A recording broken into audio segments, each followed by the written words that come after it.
This week we've got questions on the Holy Roman Emperors, the Supreme Court case on anti-begging laws, imitation masses, and what would a distinctly American yet integrally Catholic Catholicism look like?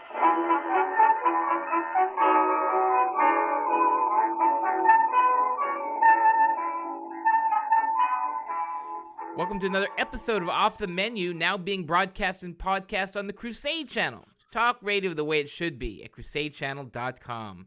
I'm your host, Vincent Franchini from Tumblr House, here with a sacral Charles Coulombe. Sacral? So I'm sort of holy and consecrated. Is that it? Yeah, you got a problem with that one, buddy? No, I guess not.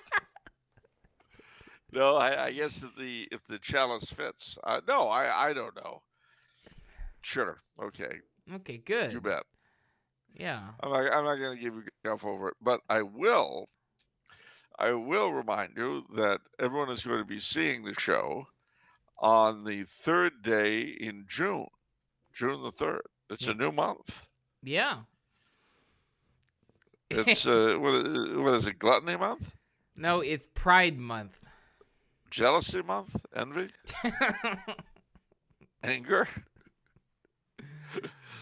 You can see how far we've fallen that every single one of the 12 deadly sins now has a month consecrated to it. I mean, why do they do that? That just seems wrong to me. Yeah. But there is an overarching theme to this month, though. What? And it's not one of the deadly sins. What is it? It is the month of the Sacred Heart. That's right. And not only is it the month of the Sacred Heart, but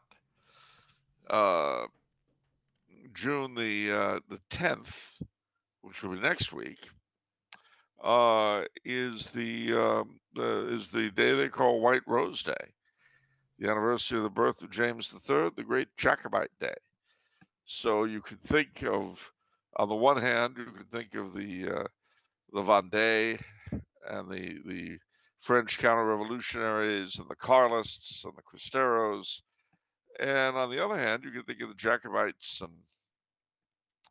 and all sorts of other people who use the white rose. And, you don't have to think of shall we say, shoddy things if you don't want to. See? It can be good. But wait, there's more. Something else has happened. Are you ready? I'm ready. Bum-ba-da-bum-bum-ba. Bum-ba-da-bum-bum-ba. Oh, sorry, wrong tune. No, I am leaving on Monday. I'm going bye-bye to once again to the British Isles, but this time only England. And I'll be at Oxford for a funeral on the 4th, which means I'll be there the 5th. The 6th, I'm not quite sure what I'm going to do. The 7th, I may go to Winchester, but the 8th, I am going to be speaking in Portsmouth at St. Agatha's Catholic Church. It's the biggest ordinariate church in the whole of England. I wanted to go there for a long time, and I'm going to get the chance. And that's on the 8th. Is that right? Yeah. And then the 10th, I'll be in London for White Rose Day. So I'll celebrate with other Jacobites. And then on the 11th, I'll be back in Austria. And then on the 15th of June is graduation day here at the ITI. So I'll see a whole other rank of people go off to assault the world. So that's my travel plan. So if you're going to be in England, in London or Portsmouth or Winchester or Oxford, let me know. And who knows, maybe we can meet each other. Maybe we could get a group together. Maybe we can get the band back together. Yes. Yeah. I mean, if I were going to Nottingham, we'd have to get Paper Lace out of retirement. to play the night Chicago died. I am not familiar. Billy, don't be a hero. What's the night Chicago died? It's the song by the band Paper Lace out of Nottingham. Yeah, I know, but like, what's that a reference to? Well, it starts out, Daddy was a cop on the east side of Chicago, which is kind of funny because it doesn't have an east side, but never mind. Back in the bad old days, back in the USA, when in the heat of a summer night, in the land of the dollar bill, when the town of Chicago died, and they talk about it still, when a man named Al Capone tried to make that town his own. So he called his gang to war against the forces of the law the night Chicago died. Well, you get the idea. And so his father is a policeman, Yeah. and he gets caught up in all of this. And it's got the evocative phrase, and the sounds of the battle raged through the streets of the old east side. Till the last of the criminal gang had surrendered up or died. Okay. But you'll be happy to know that the protagonist's father does in fact survive.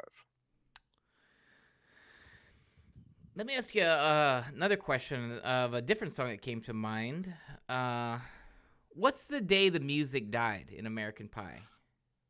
Oh, well, it has several meanings. The biggest, the most obvious, is the day in 1958 when the plane carrying Buddy Holly, Richie Valens, and the Big Bopper went down. But in a larger sense, the song refers to the terrible travails that my generation went through, the loss of innocence, the attempt to find something that was true and real in this world, the disappointment that we faced, the loss of everything, the loss of innocence. And we've been whining and moaning and complaining about it ever since, and making our problems yours. A long time ago, my brother very strongly believed that that song was about Vatican II. Well, yes, he was right. I mean, Vatican II enters into it. Yeah. Everything enters into it from the 60s. And in fact, I can tell you exactly what he's speaking of. In the last verse, after all through the verses, he's gone through different things, tried various deals. And it's actually a brilliant poem, by the way, in terms of how it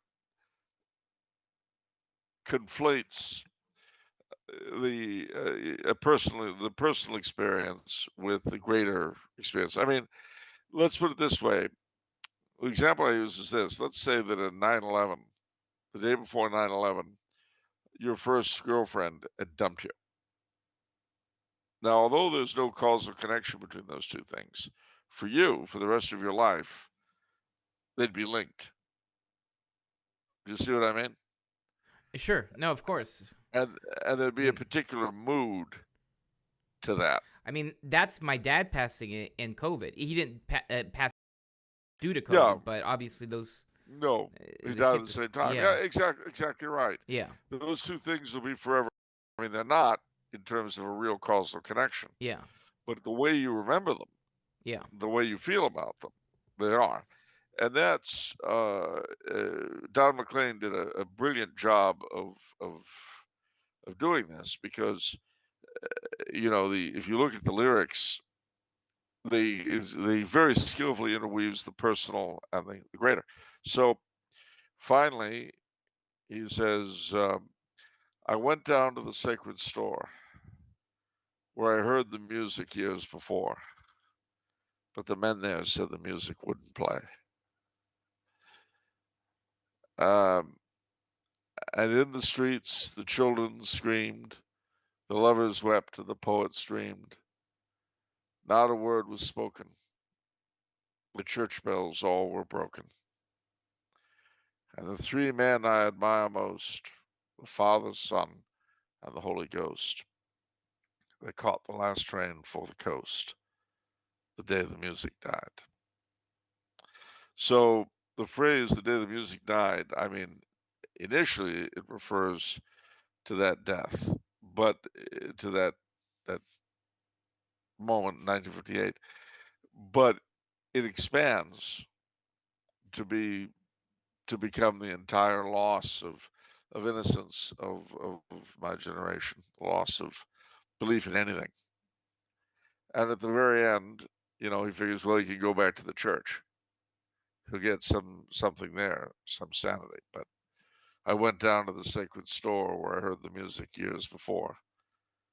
But of course, no Latin, no Gregorian chant for you, my boyo. Hmm. The men there said the music wouldn't play. Interesting. And there's even an oblique reference to Janis Joplin. I met a girl who sang the blues, and I asked her for some happy news, but she just smiled and turned away. And I went down to the sacred store, etc. And the three men I admire most, the Father, Son, and the Holy Ghost, they caught the last train for the coast. God has abandoned us. How do you know it's Janis Joplin for the girl? It's what McLean has said it, and various other people Oh, have said it. I I've no see. reason to doubt them. I see.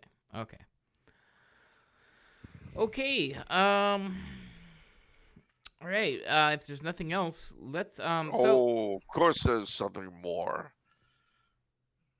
but wait, Now in there's our country, more. Okay. there is more, and I wish this was void and prohibited, what I'm about to say.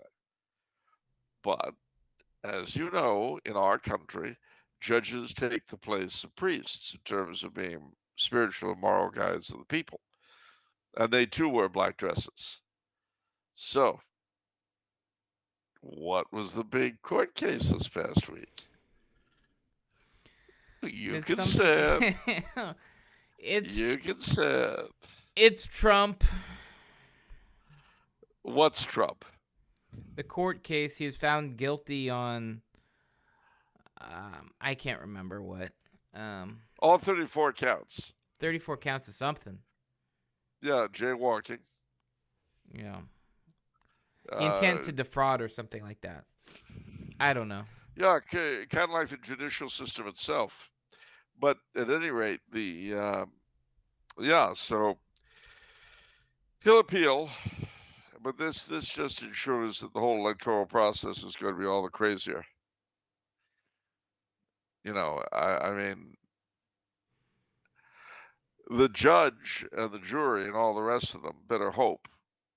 Well, I don't know about the jury, but the judge and a lot of other people better hope that the Trumpster doesn't get elected, because if he does, he is going to be loaded for bear.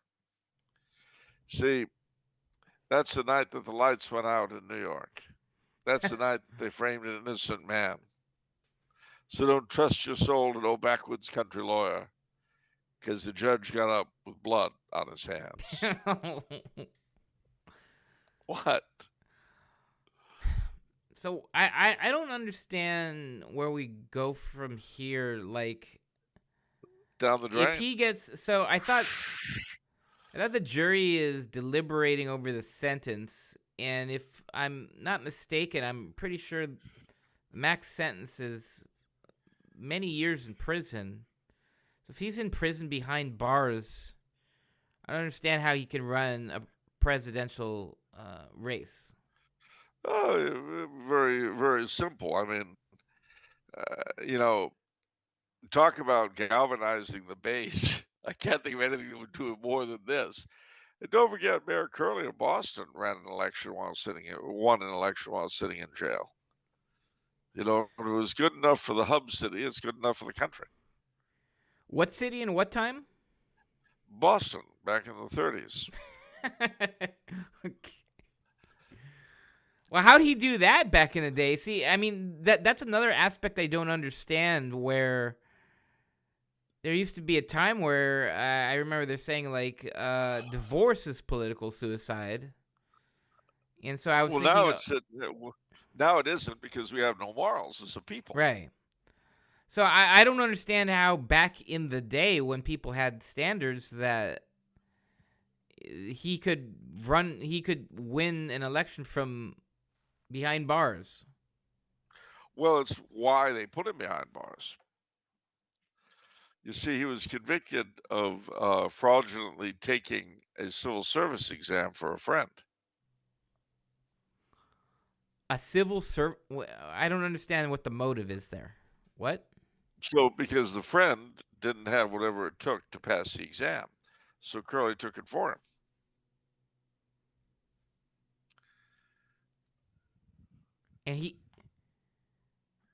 And the sentence was, you're going to jail? Yeah.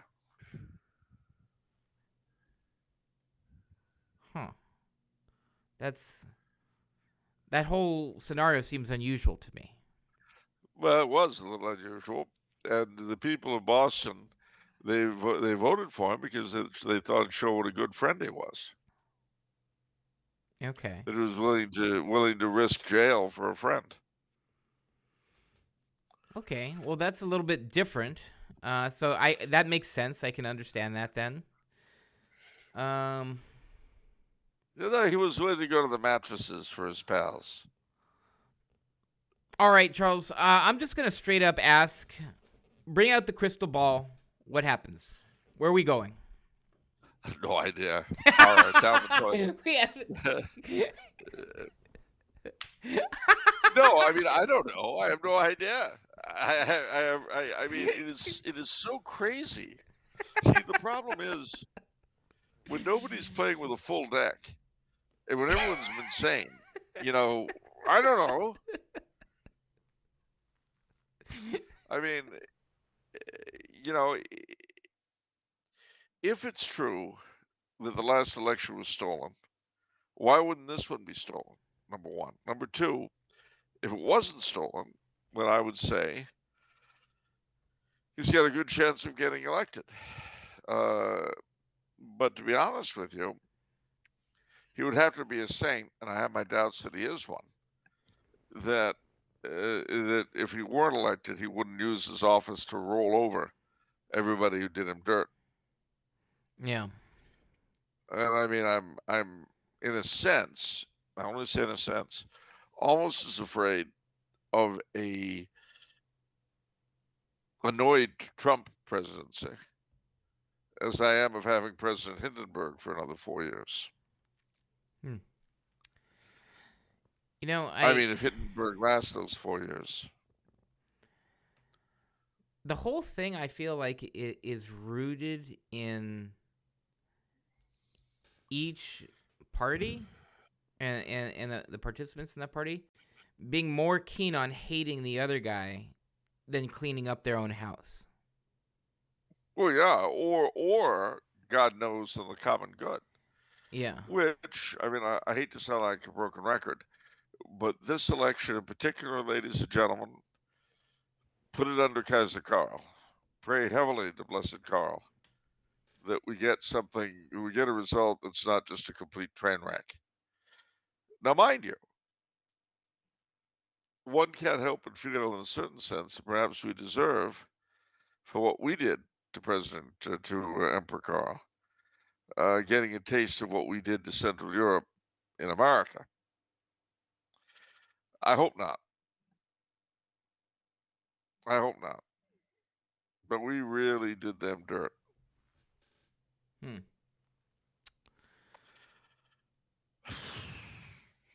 But there's good news. What? Well, before Election Day, there will be Halloween. Okay. Yes, that's typical part of the yearly cycle. Yes. Well, you can put on costumes, go trick-or-treating. Trick or treat. Yeah, for UNICEF. We know, Charles. Trick or treat for UNICEF. Yeah, that sounds good. You can have Danny Kaye's picture and everything. I'm telling you, lose yourself in the holidays. That's my motto this year. Okay. So for instance, riots have broken out in D.C. Half the White House is burned down. What a shame. I'm making punch for the party. Well, See? well, that's what the politicians do when other parts of the country are burning. So why can't we do that when it's DC? That's why.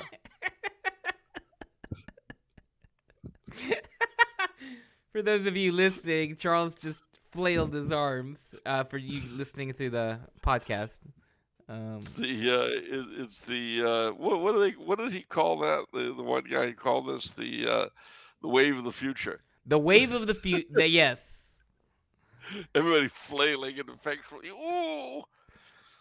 Weenies everywhere. Unite. You have nothing to lose, but well, you've already lost your manhood. I don't know what more you've got, but.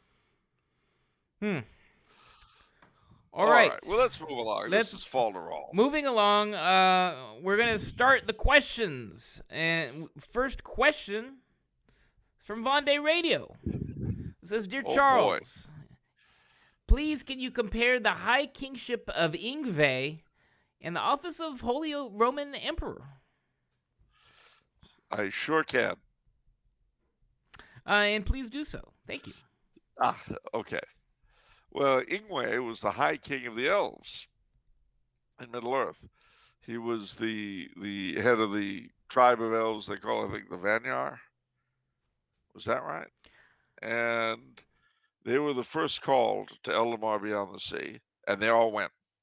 It wasn't like with the the Teleri and the who are the others? There were three kindreds. The Noldor.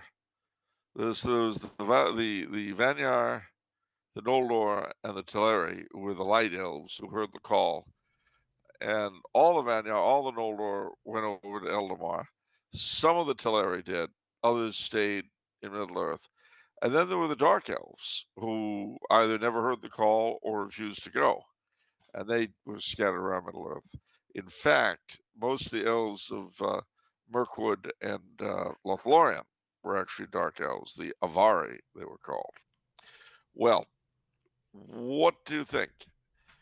Ingwe doesn't really come into the story very much because as High King, he just sort of, is there. And none of his people ever return either. So the Vanyar just stay there happily in Eldamar Beyond the Sea, Elven Tyrion, and have a good time for themselves. So in a sense, he's very, very much like the Holy Roman Emperor, whose powers were primarily symbolic, whose importance was not what he did, but what he was, what he symbolized. The emperor was the supreme temporal head of Christendom, but that really didn't require him to do that much. More it required him to be. And so he was up until shortly before the Protestant revolt. So I would say there are a lot of similarities. Okay, well, you know what? Let's delve into fantasy a little bit more. We've explored this this space a little bit. Several times on the show, you've said that the Holy Roman Empire, like, we are all basically members of it because membership was simply baptism. And that's how you enter it. And the last king simply abdicated. He did not. I don't know what the word is, whether it's abolish or. Well, he couldn't abolish the country. So you had suggested that perhaps it still exists in some ethereal form. Yeah. What would be the real tangible, like, what would need to happen for there to be a Holy Roman Emperor come back? What institutions would need to get on board and sign something that said, "Yep, Holy Roman Emperor is back"? Well, the papacy and at least one or more major re-Christianized countries of Europe. Just one? Well, I mean, remember Charlemagne only needed the Franks when the Pope restored the empire in the West. Okay. Well, that's kind of a lot easier than I thought. I thought it was going to have to be everybody. I thought it was going to have to be like the United Nations or something like that. Well, I mean, maybe it would be, but or the EU or whomever, I don't know. It's quite possible, but you would definitely need the papacy to give the blessing and bestow authority on it, and B, you would need at least some place for the new emperor to stand. That's not in Rome. That's not in. That's not No, in Vatican. maybe it would be. Maybe it would be in Rome, but it would have to be a temporal setup where he had sufficient means to restore the empire in whatever form it was going to be restored in. Okay. Huh. Although now you're mentioning this, makes me think of Galadriel's Song of Eldamar, which you're now going to hear. Oh, okay. Aren't you happy? Yeah. Here it is. I sang of leaves of gold, and leaves of gold there grew. Of wind I sang, a wind there came, and in the branches blew. Beyond the sun, beyond the moon, the foam was on the sea, and by the strand of Ilmarinen there grew a golden tree. Beneath the stars of ever eve in Eldamar it shone, in Eldamar beside the walls of elven Tirion. There long the golden leaves have grown upon the branching years, while here beyond the sundering seas now fall the elven tears. O Lorien, the winter comes, the bare and leafless day. The leaves are falling in the stream, the river flows away. O Lorien, too long I have dwelt upon this hither shore, and in a fading crown have twined the golden Eleanor. But if of ships I now should sing, what ship would come to me? What ship would bear me ever back across so wide a sea? That's actually a pretty good metaphor. It is. And I just used it actually in an article that I wrote for the European Conservative on the end of Roosevelt's America, the current thing we're going through. And let me see if I can conjure it up from the vasty deep. I thought I was fairly clever in what I did. The end of FDR's America? Yeah. What is his America? Well, it's funny you should ask. It's the one we live in now. And why is it his? Well, because he invented it. Interesting. Let me see.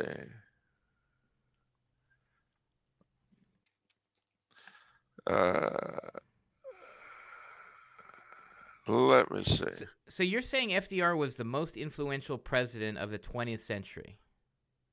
Oh, yeah, I would say that. Huh. I would definitely say that. Yeah. Here's the hold on just a moment. Here we go. Is Roosevelt's America dying? And I started out, O Lorien, the winter comes, the bare and leafless day. The leaves are falling in the stream, the river flows away. O Lorien, too long I have dwelt upon this hither shore, and in a fading crown have twined the golden Eleanor. But if of ships I now should sing, what ship would come to me? What ship would ever bear me back across so wide a sea? J.R.R. Tolkien's Galadriel's Song. I'll just read the first paragraph. Um, Writing these words on the American holiday, Memorial Day, in an election year, while sitting in an Austrian apartment, is a poignant experience. It is always sobering to contemplate the legions who have died for the well being and safety of the United States of America, but never more than an election year, when everyone in public life is out for themselves, and very few appear to think about the common good for which the honored dead gave their lives. This year, the very nature of the country is part of the debate. Indeed, I cannot help thinking, as an American in Europe often must, about the identity of my country and its relationship with the mother continent. In some ways, we Americans, a race of exiles, can never be truly content. We unconsciously yearn for a completion, a wholeness, that often eludes us whether we be immigrants just naturalized or Mayflower descendants.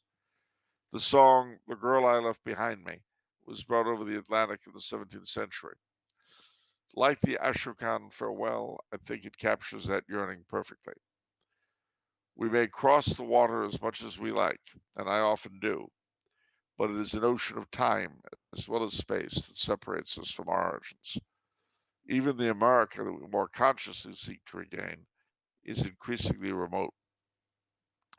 It is fair to say that there have been in time four Americas, the last three of which occupied roughly the same space. We are currently making the transition into a fifth, and this coming election and its accompanying dramas will play a large role in that transition. After a look at the first four, we can speculate on what the next may be like. Whoa, definitely teasing that article a little bit, because definitely want to read about the four Americas now. Go to the European Conservative. All right. Is Roosevelt's America dying? Look it up. I'm sure a good portion. I'm going to after we're done filming. All right. And I'll have you. I'll just say that it's all about love. Love is always right, and the stalking laws. Well, speaking of laws, we've got a question from Kyle. Okay. And Kyle has a question about anti-begging laws. And so he says, Dear Charles, what is your view about the Supreme Court case on anti-begging laws and laws criminalizing homelessness in Grants Pass in Oregon? On one hand, drug addicts and loafers camping on sidewalks is annoying. On the other hand, any of us can be canceled or laid off, and then what? That would make us criminals, wouldn't it? The town I am living in right now has no homeless shelter, but does not have any of these laws yet. There is talk of enacting them if the Supreme Court sides with Grants Pass. Perhaps Charles can use this opportunity to tell us about the history of anti-poor laws and if they benefited. Well, before the Reformation in England, there were no real poor laws at all, because if you were poor and indigent, the church looked after you. But with the Reformation, so-called, the the class of paupers emerged, and so every parish was ordered to open a workhouse where the poor would be housed in return for doing a job of some kind. Very often they were hired out as cheap labor.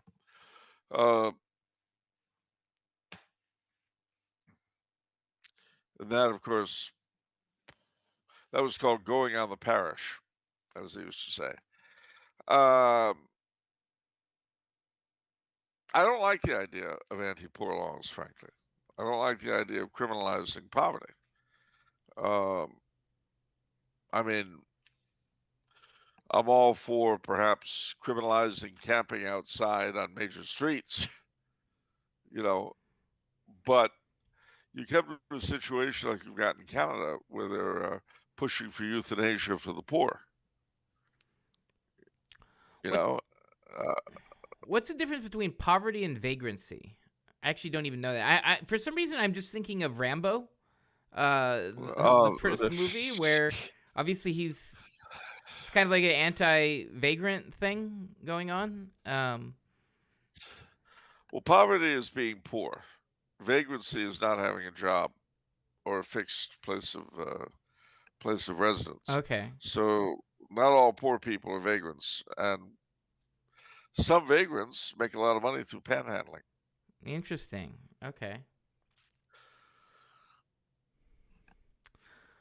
There All you right. go. Yeah. Okay, Andrew has a bunch of questions. He says, Andrew from New Jersey, excuse me. He says, how did Nothing to do about Mussolini, is there? No, that was the pre-show. Andrew Oh. asked Charles in the pre-show if Mussolini's in heaven. Well, you know, wasn't there a cartoon, All Duces Go to Heaven? No, that's All Dogs Go to Heaven. Ah, sorry. Yeah. Never mind. Go ahead. Yeah. How did the parody or imitation masses of the Middle Ages come to be, and what purpose did they serve during their time? My personal biases, combined with the fact that they were disallowed by the Council of Trent, led me to dismiss them as liturgically inappropriate. And yet many beloved composers, including Palestrina, wrote them. Mostly I view them as a kind of interesting historical, musical, liturgical footnote of what was allowed prior to Trent. But could it also be said that they were the medieval equivalent of having, quote, put your hand in the hand of the man as the communion hymn in the Novus Ordo?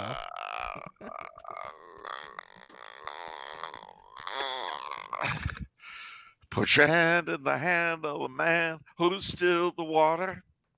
Put your hand in the hand of a man who walked on the sea. Take a look at yourself and you will look at others differently.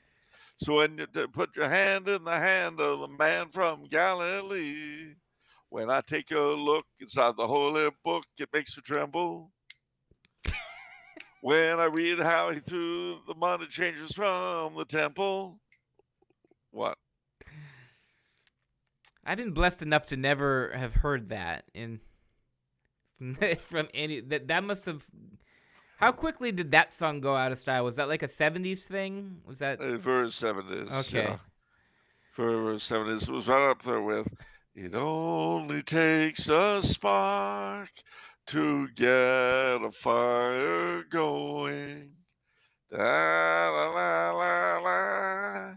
Da, da, da, da, da, da, da. That's how it is with God's love. Once you've experienced it, you want to you want to pass it on. Beautiful. So, I don't know, but my suspicion is that the phony masses, as it were, arose in response to the lack of clergy after the Black Plague. I say. I may be wrong, though. In which case, if it's correct, it was to meet an emergency situation at a particular time and place. And obviously, its continuance was not wise. But I don't know. All right.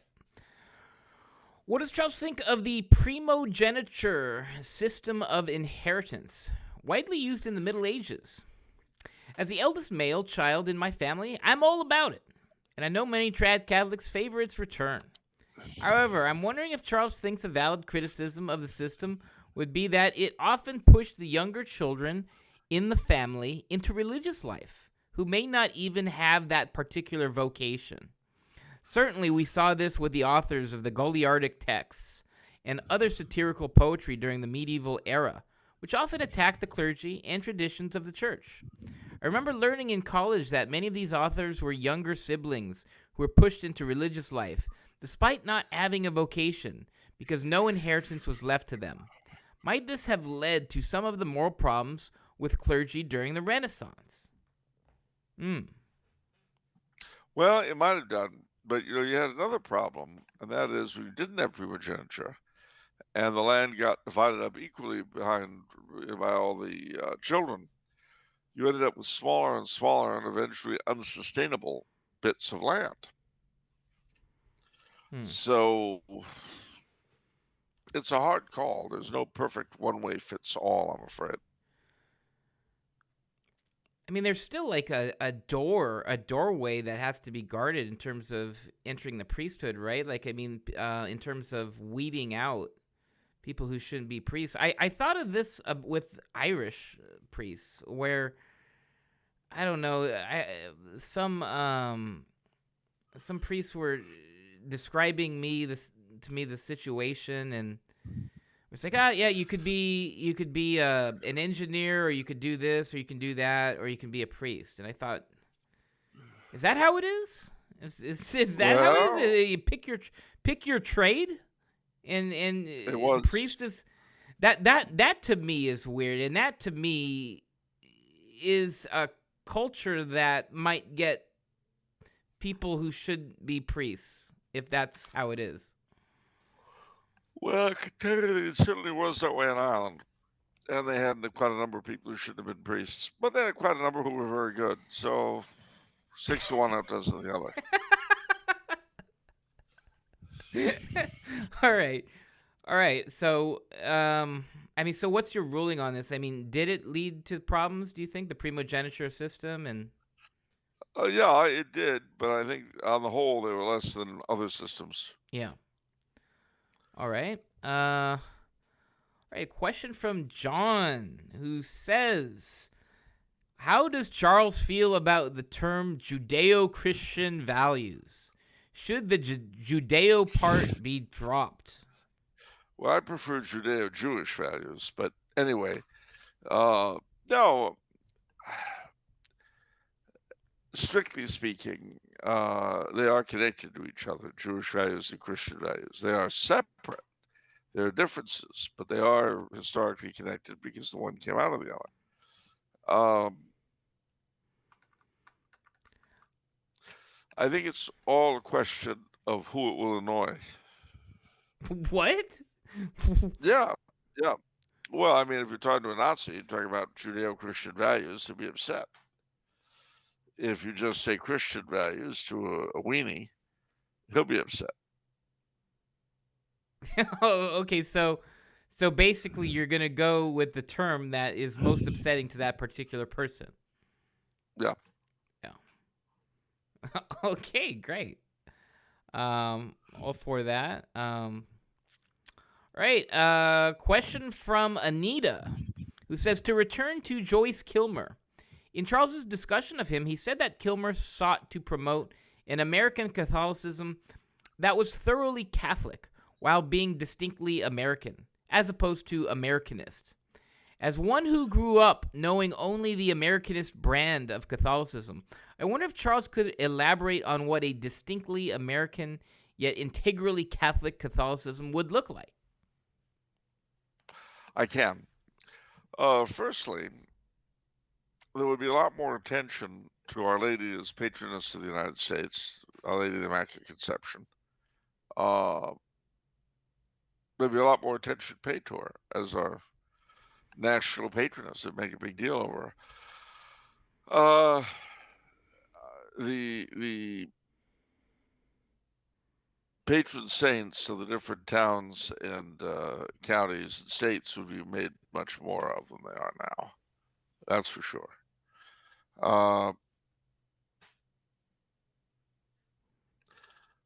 We'd venerate the examples of holiness we have in our own country, of whom we have more than a few. Not just St. Elizabeth Ann Seton and so on, but a lot of other people, a lot of other saints. A lot of our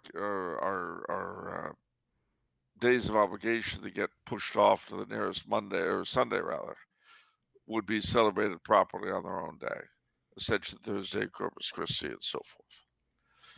In a word, we would lead our Catholic lives out in public, totally open, without shading anything. Well, to me, the $1 million question is, what does the arts and entertainment industry look like? Well, to the degree that we influence them, to that degree they would change. I mean, think of the Hays Code, which kept foul language and obviously foul notions, for the most part, out of film. And it forced screenwriters to be a lot more clever with regard to how they wrote things. Well, what the Hays Code? Yeah.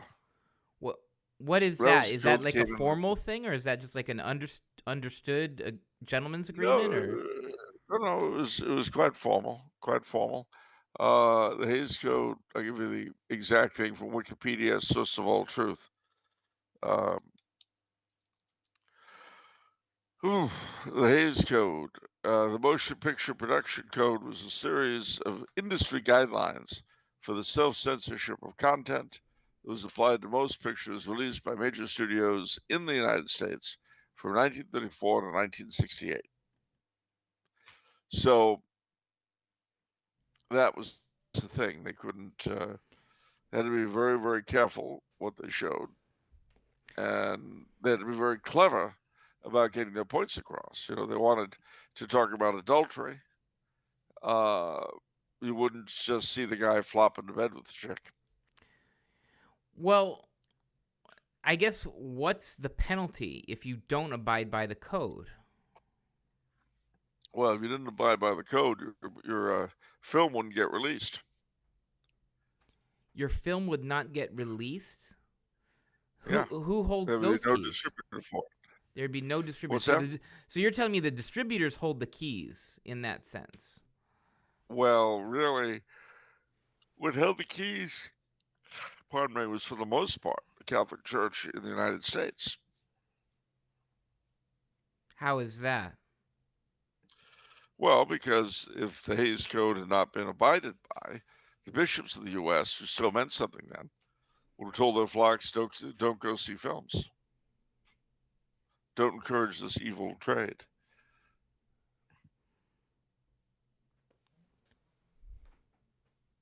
How do you know they would have done that? Well, they did. Oh, they did? Like what? Like, Yes. can you give me an example? Well, the Hays Code was obeyed until '68. No, I mean like so of the bishop, like telling the flock, "Hey, don't go see this movie or that movie." I don't understand how it's. They did. They would do that, and people would not go see them. A church-going Catholic would not go to see a movie that had been condemned by his bishop.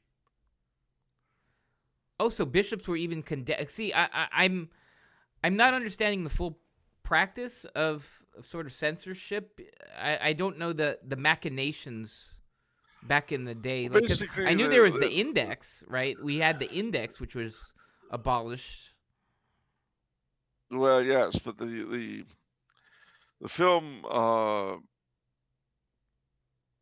film code, the Hays Code, was self-administered by the studios, and but they were watched by the bishops. So they did a very good job in self-policing, actually.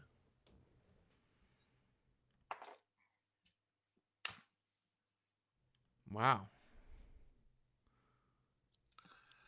Well, I guess so. I guess it all comes down to bishops then again, and actually, leadership of the church. Actually, leadership in the church and the followers following the leaders. Yeah, where you have to have leaders who lead and followers who follow. Not like now. Not like now. It's just all weenies yapping. What are there any bishops who perhaps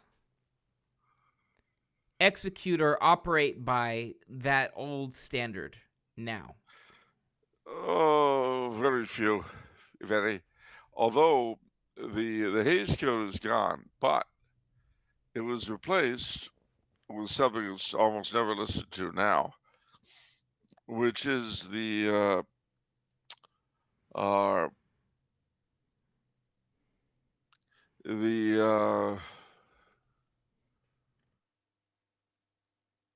the USCC has a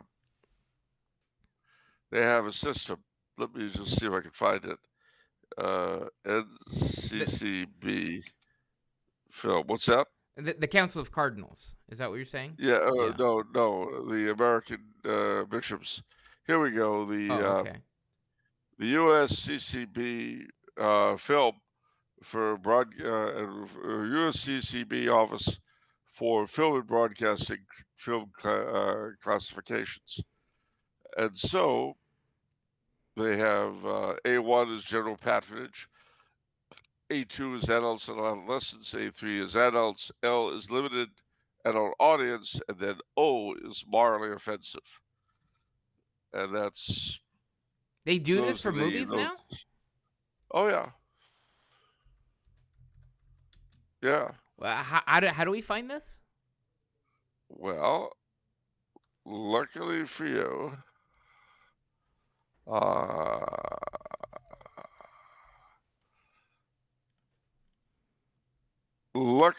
and I do think luckily, that doesn't tell me anything.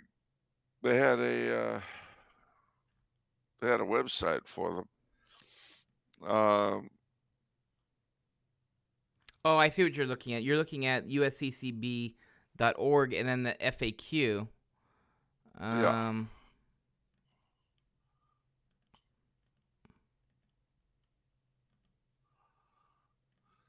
Yeah. Okay, that's complicated to find.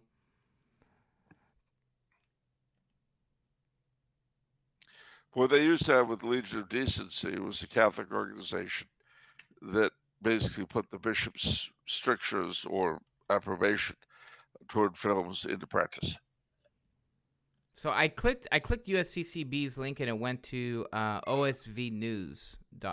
Yeah, the same thing just happened to me myself. So Oh, okay. I just shrugged. Okay. I just shrugged and said, okay, well, whatever. Okay, so there's kind of this intention here that they're not following through on currently. Okay. No. But it is still there. Very good. All right, that's it for this episode. Charles, any final thoughts? Yes, definitely. Month of the Sacred Heart. Pray very hard to our Lord for our country. Pray to Blessed Emperor Karl, servant of God Zita, for our country, that we get through this election and that somehow or other sanity emerges. All right, and with that, what is it if it's Monday? Off the menu. What about the soul you save? And that may very well be your own. See you next time, guys. God bless all.